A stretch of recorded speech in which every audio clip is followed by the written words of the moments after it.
Olá amigos e amigas, tudo bom com vocês? Bom, hoje estou trazendo aqui finalmente o primeiro episódio da série de acidentes aeronáuticos que eu prometi para vocês há um ano atrás, lá em novembro de 2020. Pois bem, aqui estamos com o primeiro episódio. Eu sei que demorou mais de um ano praticamente, mas o que importa é que saiu.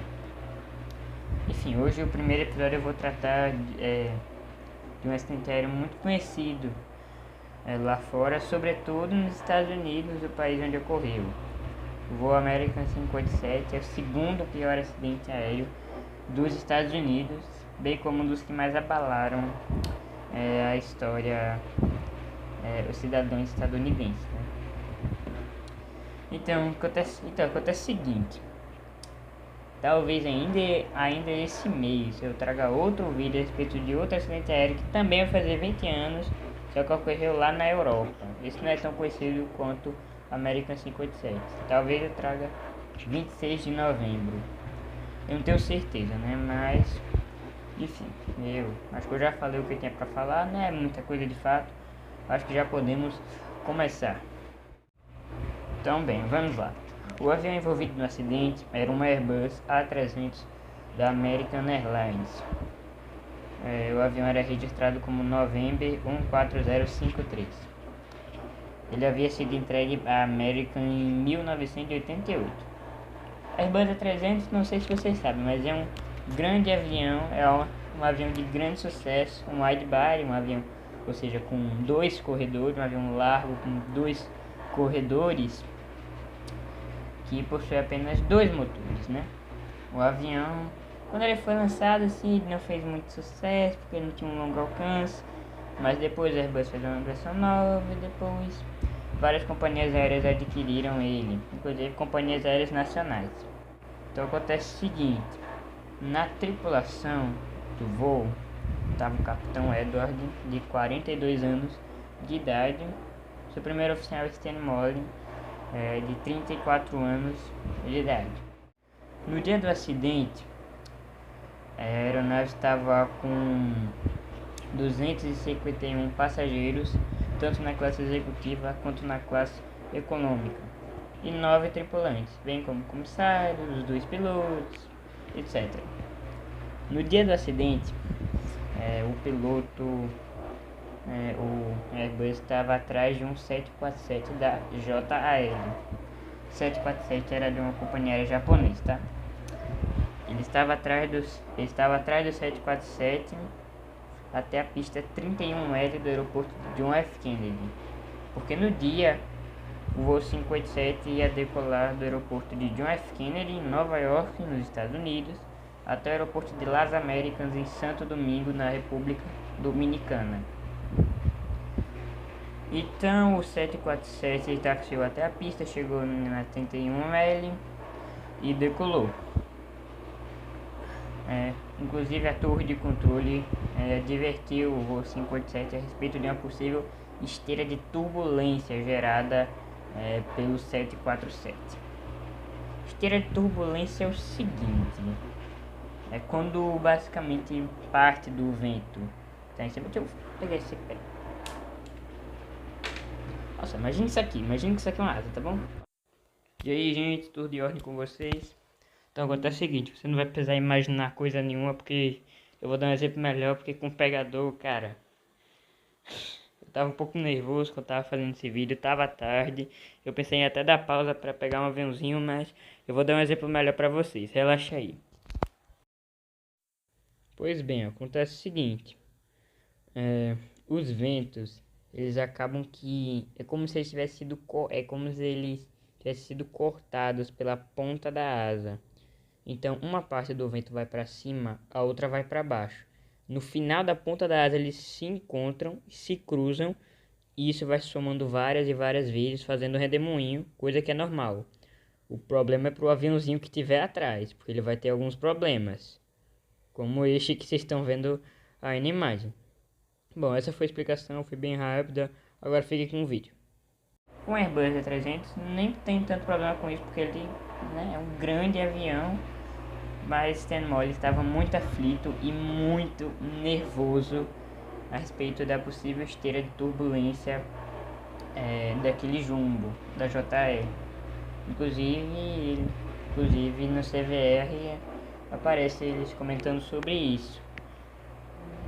Então é o seguinte, o Airbus A330 American decolou do aeroporto de John F. Kennedy 1 minuto e 40 segundos após o jumbo ao japonês. Ele começou a subir a altitude normalmente. Depois começou a haver aquela pequena turbulência gerada pelo 747. Não era grande, era só uma pequena turbulência que poderia incomodar um pouco voos de passageiros. Aí depois que ele chegou assim, começou a puxar o manche pro lado, pra frente e pra trás. Vamos pra frente, pra trás, pra frente, pra trás. Aí depois o capitão Edward ficou olhando assim. Ele ficou meio pensativo, mas não fez nada a respeito. Ele começou a mexer os pedais do leme também. O leme começou a virar assim, ó, pra esquerda, pra direita, pra esquerda, pra direita. Ficou mexendo assim, repetidas vezes, rapidamente, freneticamente. E aí, cara... Bom, e aí que a turbulência do 747 já havia passado. O sistema estava contraindo seus próprios movimentos, achando que era turbulência. E o pior que tipo ele... Vou pegar o pegador como exemplo, tá bom? Mas olha só, ele virava um pouco pro lado de cá. Olha a pessoa, eita caramba, virei demais. Ele tentava corrigir o erro, só que ele virava ainda mais forte. Agora imagine isso repetindo várias vezes.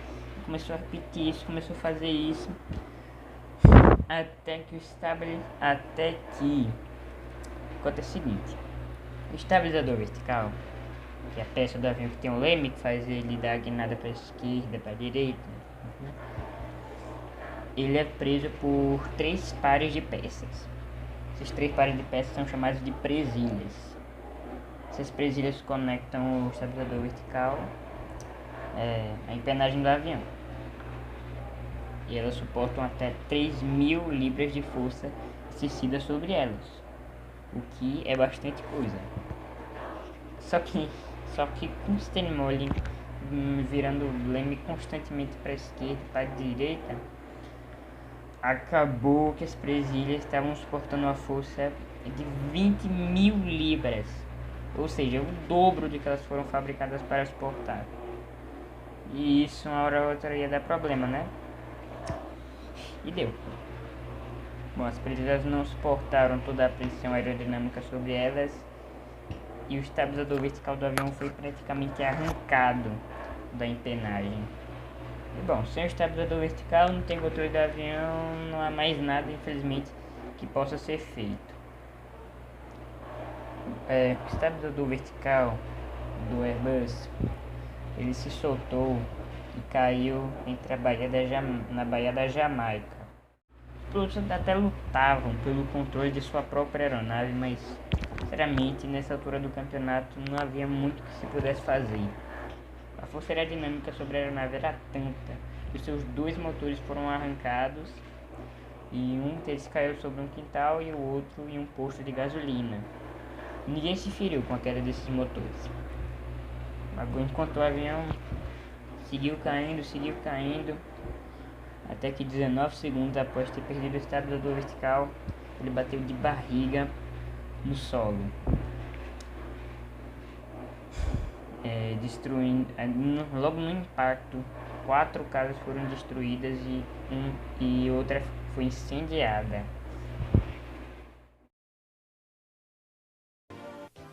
12 de novembro, 9h17 da manhã. um avião lotado cai sobre um bairro residencial de Nova York. O medo toma conta dos Estados Unidos. Os americanos investigam acidente ou um novo ataque terrorista.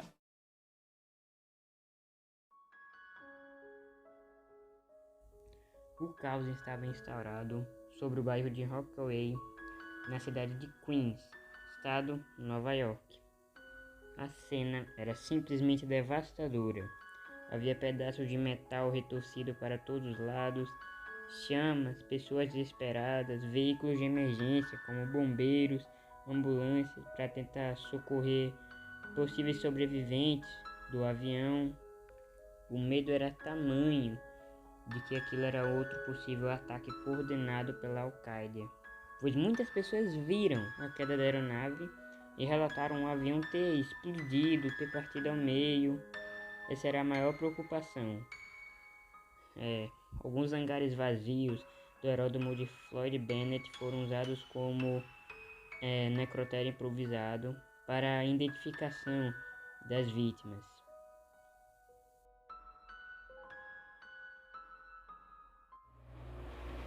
Também, um pouco depois do acidente, muito se especulava que havia sido um ataque terrorista, possivelmente, porque esse acidente ocorreu 2 meses e 1 dia após os atentados de 11 de setembro. E eles ainda meio que estavam tentando se recuperar dessa tragédia que foi uma das maiores do século XXI. Então eles pensaram que era um atentado terrorista também. Então o que eles fizeram? Então o prefeito de Queens, ele fechou as pontes da cidade, fechou aeroportos, evacuou edifícios grandes.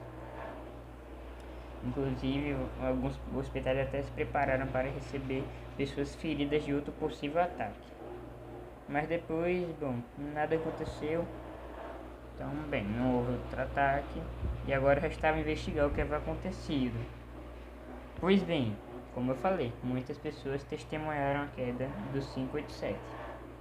Muitas delas diziam ver o avião ter perdido a asa, ter explodido em voo, ter partido ao meio, sabe? Era bem parecido, era todas as 52% das testemunhas diziam coisas bem parecidas, que a aeronave havia se destruído em voo. Pelo menos alguma parte da aeronave, né? E bem, com isso os investigadores tentaram encontrar alguma prova de que a aeronave havia sido bombardeada em voo. Nos destroços, por exemplo, alguma anomalia nos destroços que mostrasse que algo perfurou de dentro para fora, que nem foi no Panam 03, quando reconstruíram a estrutura da aeronave, descobriram um pequeno buraco de algumas polegadas apenas, indicava que algo havia perfurado a fuselagem de dentro para fora. Posteriormente descobriu-se que foi uma bomba. Na América 57 os destroços estavam muito fragmentados, mas nada aparentava não havia realmente nenhuma evidência de que a aeronave havia sido bombardeada. Então bem, eles começaram a investigar os destroços, estavam muito fragmentados, muito danificados. E o que tinha de prova de que era bomba do avião? Não era prova nenhuma, era simplesmente era basicamente a crença de que explodiram um avião. Aconteceu 2 meses depois do 11 de setembro. Também, a investigação seguiu sem muitos avanços. Inclusive o NTSB contou com a ajuda do FBI. O NTSB, vocês sabem, né, o órgão investigador de acidente aéreo dos Estados Unidos. E o FBI, investigador de crime, de atos ilícitos, etc. Estava ajudando na investigação desse voo, mesmo porque a certeza era de que havia sido um ato deliberado, um crime. Pois bem,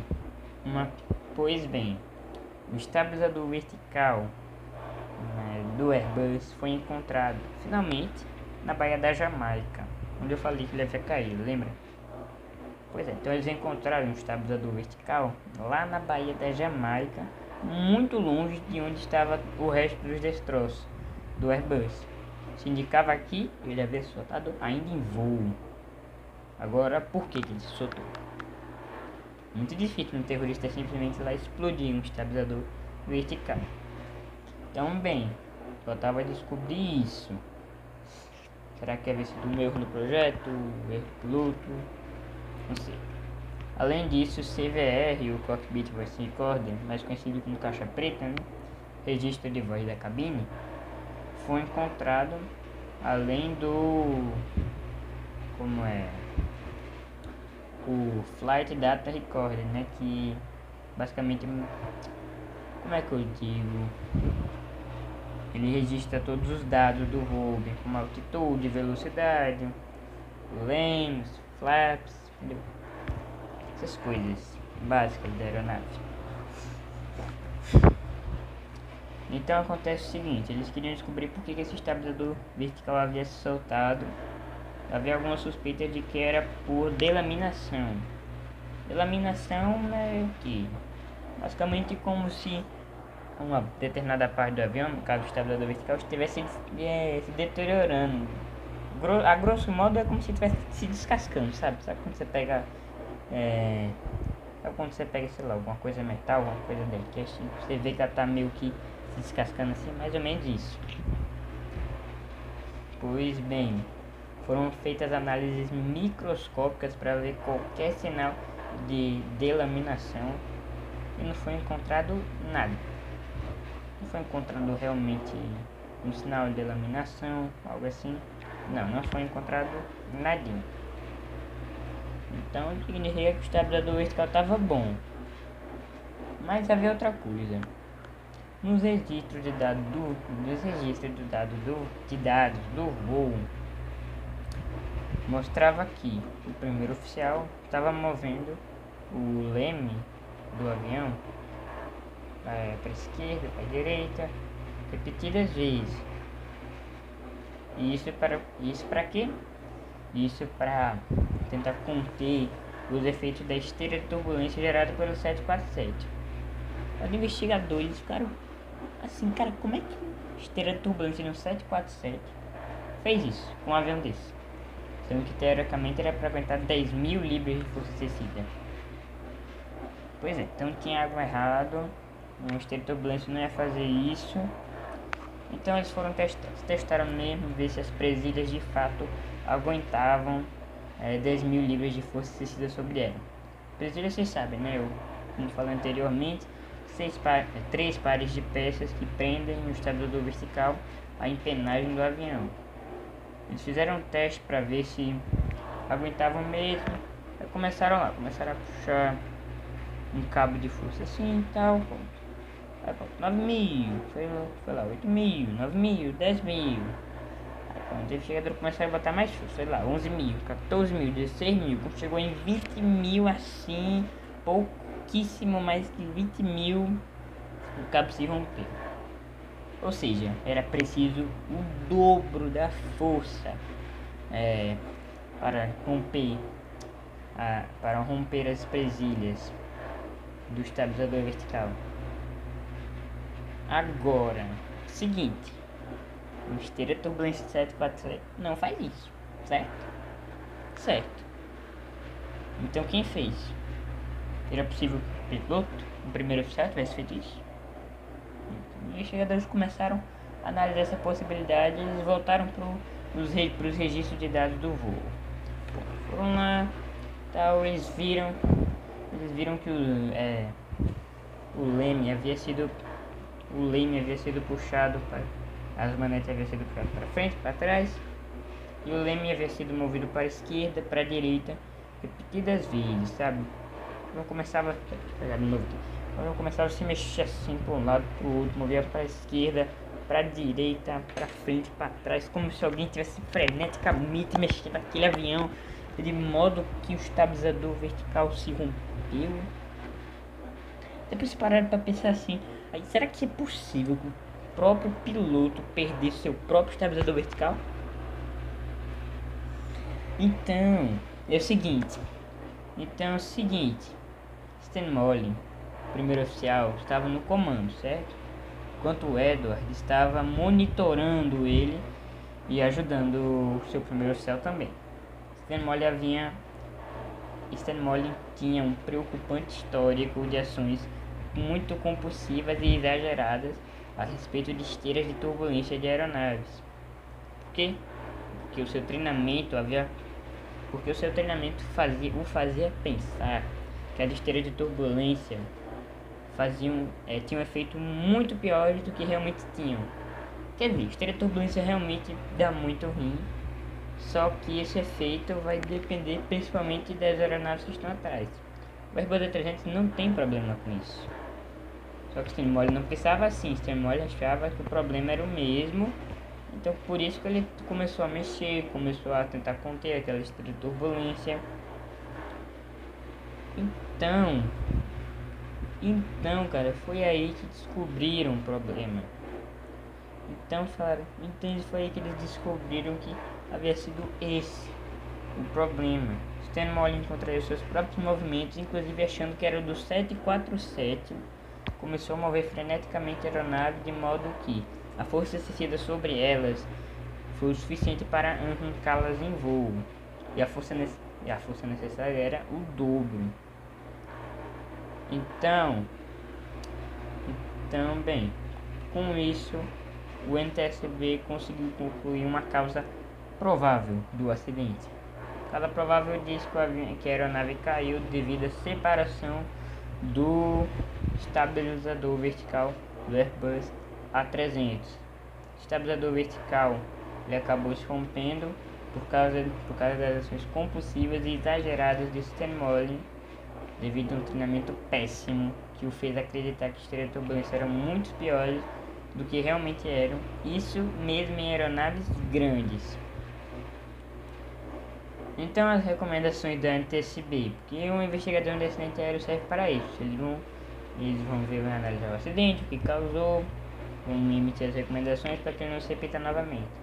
No caso, as recomendações eram melhorar o treinamento com os pilotos da América, além também da Airbus analisar o seu projeto de estabilizador vertical, porque aparentemente ele também havia alguns defeitos, pois ele era muito sensível.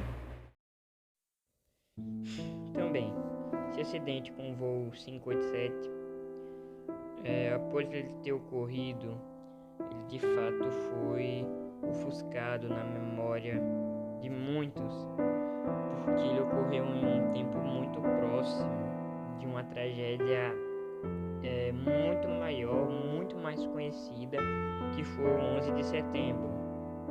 Tanto que, assim, embora esse seja o segundo mais mortal dos Estados Unidos, ainda assim, cara, muita gente não conhece ele, muita gente em outros países não conhecem ele, até mesmo nos Estados Unidos também, porque ele ocorreu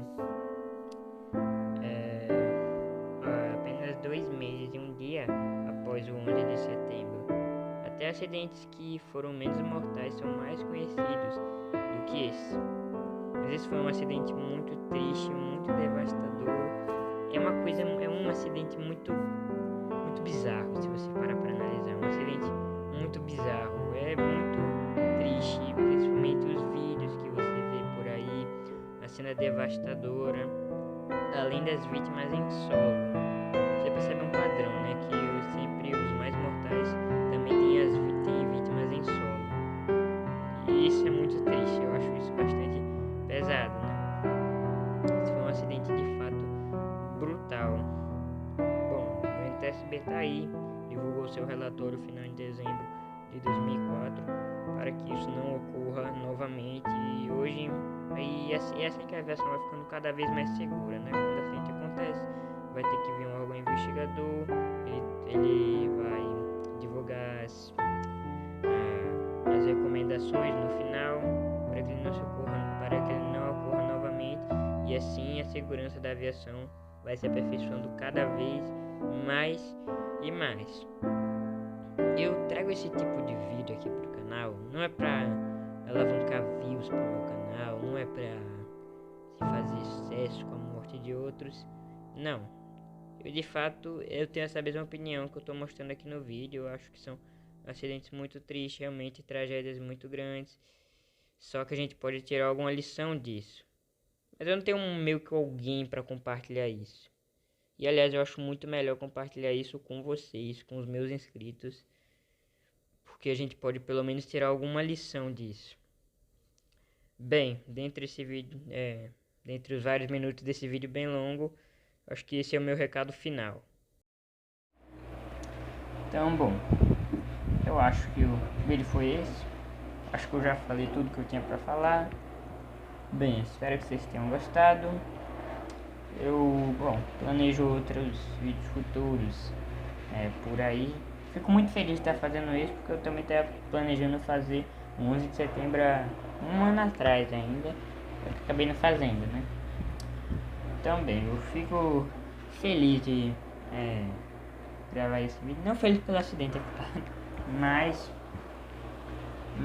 eu fico feliz de estar fazendo esse vídeo, pelo menos, né?